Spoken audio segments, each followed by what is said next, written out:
This is the Ancient and Medieval History Lecture for Wednesday, the 28th of April, 2021. As we begin, we just listened to Broadsword from Jethro Tull, which is a music with a Dark Ages aesthetic, a Dark Ages feel, and we also listened to the Gregorian chant Dies Irae, which is authentic Dark Ages music.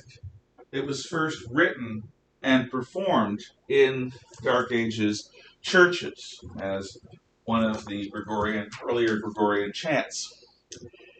Now, what is the Dies Irae about? Happy subjects, cheerful subjects. By the way, in that painting, did you see that sort of black armored fellow with the very bright face? I think that was Antichrist.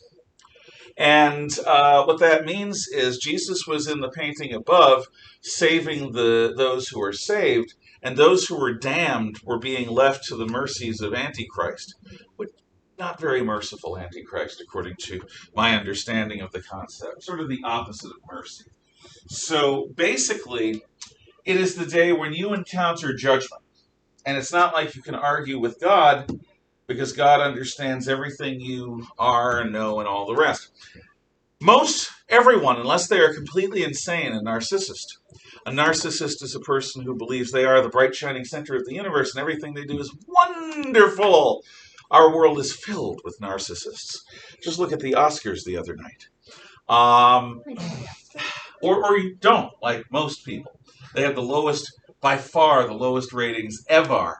And maybe one reason was never mind, I'm not going to go into it. Hollywood is Hollywood. A narcissist is a person who believes that they are really brighter and shinier and more important than everyone around them. Yes? So is the Antichrist like a specific person or thing, or is it just a reckoning? It depends upon who you're talking to and what theology they follow.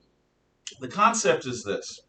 Jesus came onto earth, according to most Christian denominations, to show us what God was like. Not a distant judge, not a cruel person, but somebody who cares enough about us to get into the nitty-gritty of our lives, to heal us when we're sick, to teach us when we're ignorant, to die for our sins. So what that's supposed to do is demonstrate and illustrate the love of God. Imagine somebody illustrating the antithesis of all that. Somebody who embodies everything that Christ wasn't. That's Antichrist. Now, in the book of Revelations, Antichrist is a being, is a person. It's called the beast as well as the man. There are different aspects of Antichrist. And theologically, a lot of that is about the Emperor Nero reborn. The Emperor Nero was the first Roman emperor to persecute the Christians. So Antichrist is often seen, in at least the minds of the people who originated the concept, as the Emperor Nero come back to throw more Christians to the lions. But it depends on who you're talking about. In any case, for a Christian, the idea of Antichrist is pretty darn scary. Yeah. I thought the beast was like literally Satan and not the Antichrist. They're in alignment. Some people, I've heard, and there were a series of movies about this in the 70s called The Omen, where Satan's son is the Antichrist. So Satan gets a woman pregnant and she has a child, and that child, like Jesus, is an incarnation, but it's the incarnation of the principle of evil. And so the man is Antichrist, and the beast that's behind him is. But there are others, oh God, from the book of Daniel. I don't know if the beasts in the book of Daniel represent the devil or some other aspect of evil. Again, some Jews and Christians don't even acknowledge that there is a devil. That there are, instead, there were fallen angels, but is there an equal and opposite to God in a monotheistic religion? No. So the question of the personality of Satan, which is a word that means the adversary, is up for debate. I'm sorry to give you gobbledygook, but it's people disagree about it.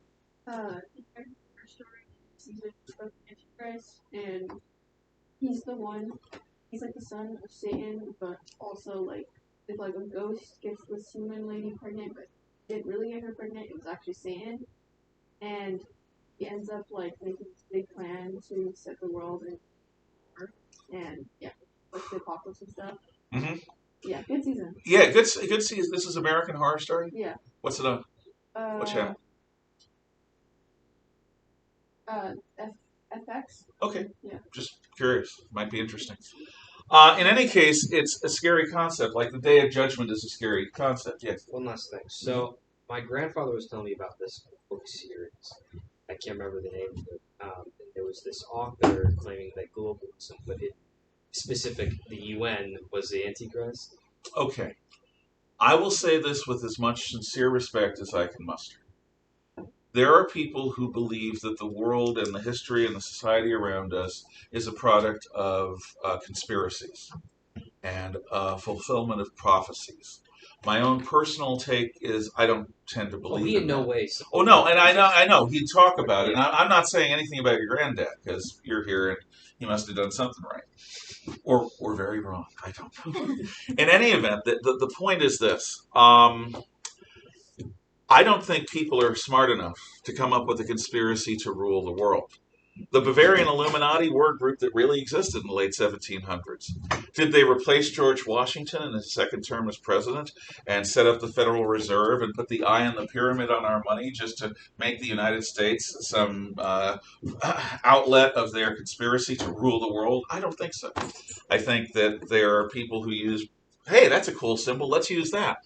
But there are people who genuinely believe that we live in the end times and that what's going on is the fulfillment of prophecy. In the Omen movies, the European Union was the restoration of the Roman Empire, which Antichrist would then take over, and he'd be again like Nero reborn. There are a lot of people who see the rise of the Islamic Mahdi, which is the Islamic version of Messiah, as a variation of the Antichrist theme. Nostradamus, the poet prophet, if you believe in that sort of thing, wrote about three antichrists, and one's, looking back, one seems to be Napoleon, the second seems to be Hitler, and there's a third with a turban on his head coming from the Middle East with power. I think Nostradamus is, like all prophets, interesting after the fact, but it's not something that compels me to believe. There, I gave you gobbledygook too. So that's what I got today. Kind of process it. Okay. Let's see. So if you're not a narcissist, Judgment Day is going to be a scary concept. If you're a narcissist, you're going to say, hey, God's a lot like me. Everything's going to be fine. Most of us don't have that degree of hubris. Most of us are a little afraid of the mistakes we made. So the concept of Judgment Day is very much alive. Now, why did I play that particular one, other than its long-livedness? In the Middle Ages, people definitely believed in magic. They definitely believed in white magic, which is the magic of the church. There are chapters from the story of a different St. Augustine than wrote The City of God. This St. Augustine is the first prophet to the English. So he's a person sent from France to England to spread the word of Christ to the pagan Anglo-Saxons. And on several occasions, his group of missionaries is threatened, and he gives a shout, a great "Fuswarar!" and everyone is stunned. So if you've ever played Skyrim, which is where I took that particular shout, the notion of having a thum or a shout, something that just comes out, is actually written about in the history of the Christian church during the Dark Ages. I see that you're familiar with it. I don't remember any shout. It's been several years since I've played it, other than Fusrodar. Do you remember what Fusrodar did? Is that the pushing one? Yeah. I could talk about Skyrim. I won't. It's a fun game. You should play it, but you should play Witcher 3 even more, in my opinion, because it's incredible. Cyberpunk, it's not much. Okay. So, scary song about Judgment Day. The medieval people believe in magic. Why is someone sick? A demon is in them. The humors are out of order. Why is somebody insane? A demon has them. Why do bad things happen to good people? Well, maybe they weren't that good. Maybe God is cursing them. Everything had a supernatural cause. In the Middle Ages, there was a book by a guy named Albertus Magnus, who's holy to the Catholic Church, who came up with a book of white magic. If you go to the country of the Pennsylvania Dutch, you'll see these hexes on barns. And what they are these weird geometrical symbols. And what it is a white magic thing. It's designed to ward off evil. Like a non-American Indian dream catcher. These hexes are supposed to repel evil, like a cross is supposed to repel a vampire. So it's a magical world, also, in addition to being a terrifying world, because you're on your own. The song is unaccompanied singing. All Gregorian chant basically follows that same style.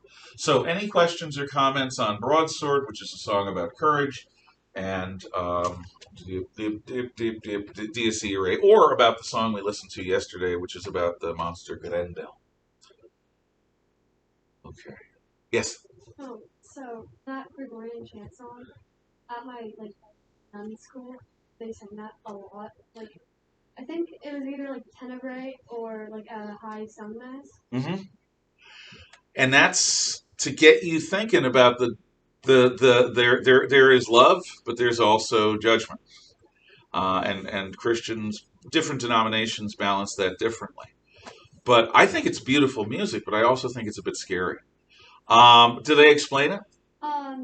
We would translate it in Latin class and kind of talk about it. Okay, so you would discover the lyrics yourself.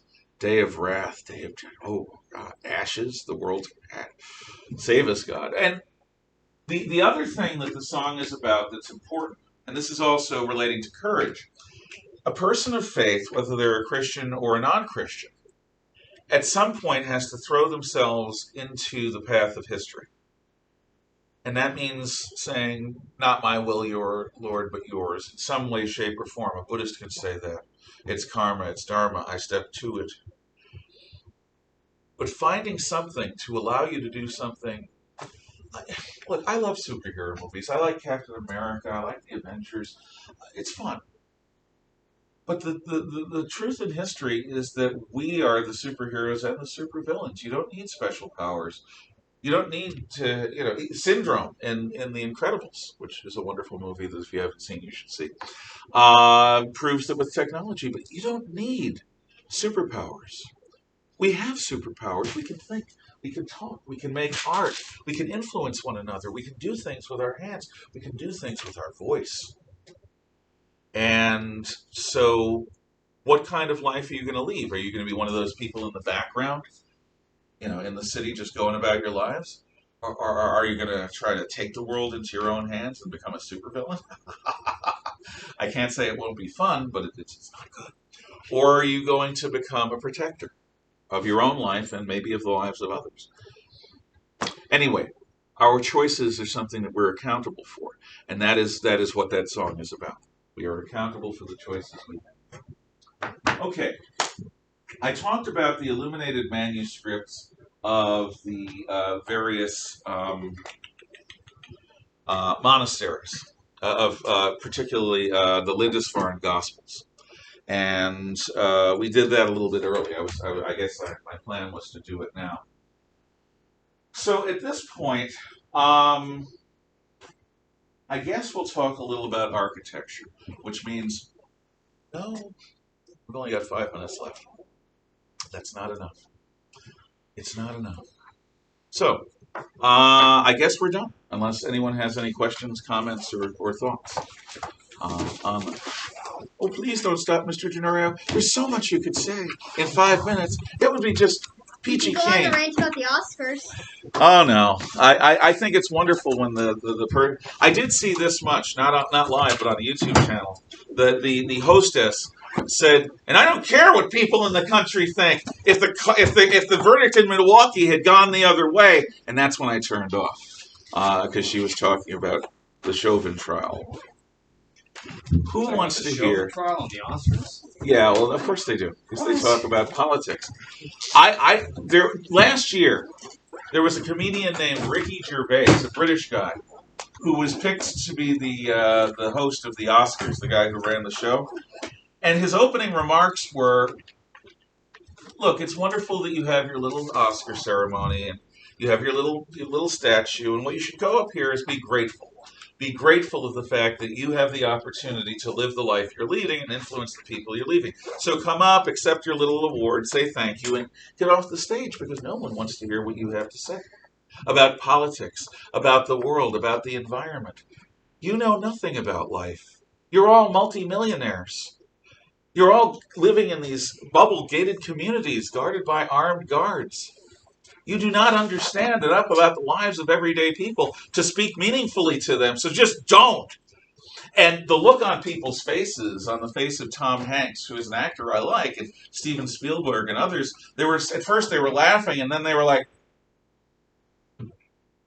is he really saying these things to us? We're not used to people saying things like that. So this year's Oscars did not have anyone like that. They just went back to the old thing, and not many people watched. Anyway, thank you for those at home. Remember to see the videos. I guess I will say this. You can talk. I'm going to say what I said about Broadsword to the people at home. You've got to pay more attention. Broadsword is a song about courage. You have Vikings coming, and you and the people you know have got to deal with them. That's a scary moment. Fighting is scary. When you don't understand how the things are going to turn out, you could go into a fight and die. You could go into a fight and get maimed.